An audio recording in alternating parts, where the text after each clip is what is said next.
नमस्कार शेतकरी मित्रांनो, ॲग्रोनॉमिक्स पूजा यूट्यूब चॅनलवर तुमचे स्वागत आहे। तर आता तुम्ही बघू शकताय आपण आलेलो आहोत आपल्या ड्रॅगन फ्रूटच्या प्लॉटमध्ये।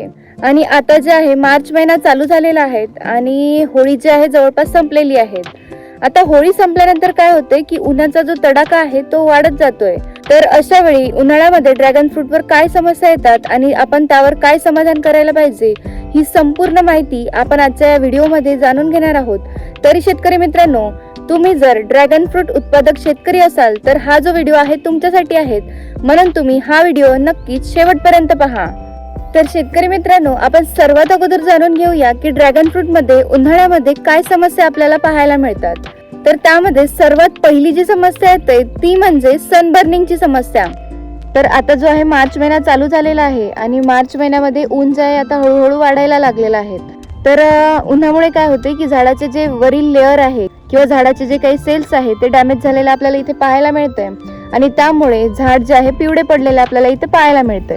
यावर आपण योग्य त्या उपाययोजना सुद्धा वेळीच करायला पाहिजे, यामुळे जे आहे आपला पूर्ण प्लॉट जो आहे तो खराब होऊ शकतोय।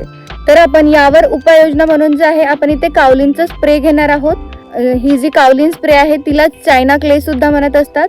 तर आता ही जी माती आहे ते एक प्रकारचं मिनरल आहे जे की चायनामध्ये कावलिन डिस्ट्रिक्ट मध्ये हे आढळलेलं आहे, म्हणूनच याला जे नाव आहे ते कावलिन क्ले किंवा चायना क्ले सुद्धा याला म्हणतात।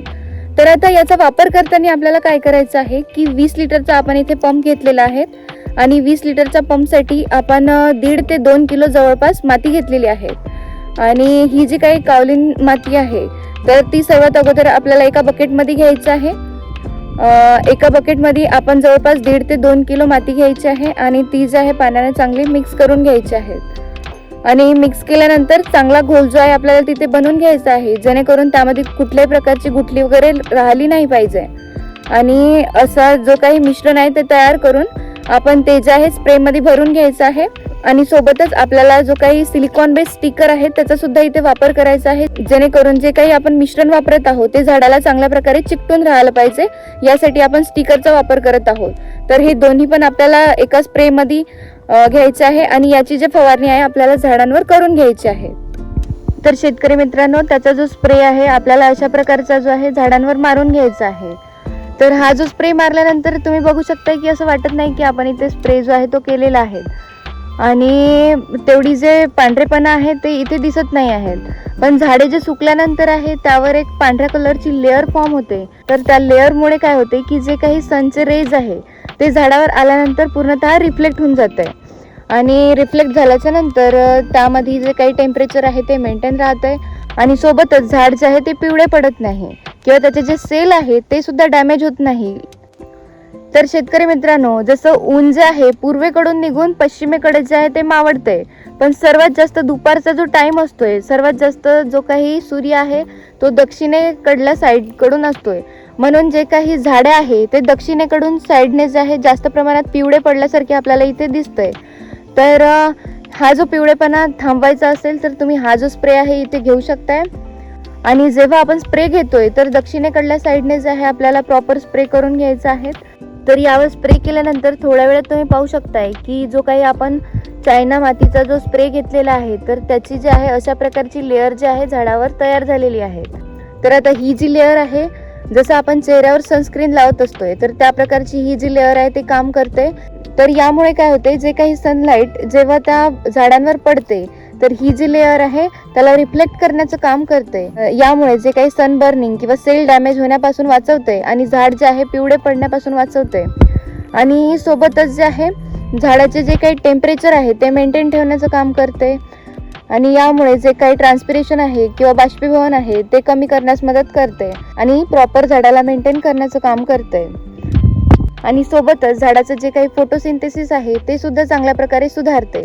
तर तुम्ही सुद्धा हा जो स्प्रे आहे तो घेऊ शकताय। आणि स्प्रे करताना जे काही आपण कावलिन स्प्रे किंवा चायना माती इथे घेतलेलं आहे तर त्याचं प्रमाण जे आहे तुम्ही कमी किंवा जास्त अशा प्रकारे घेऊ शकताय।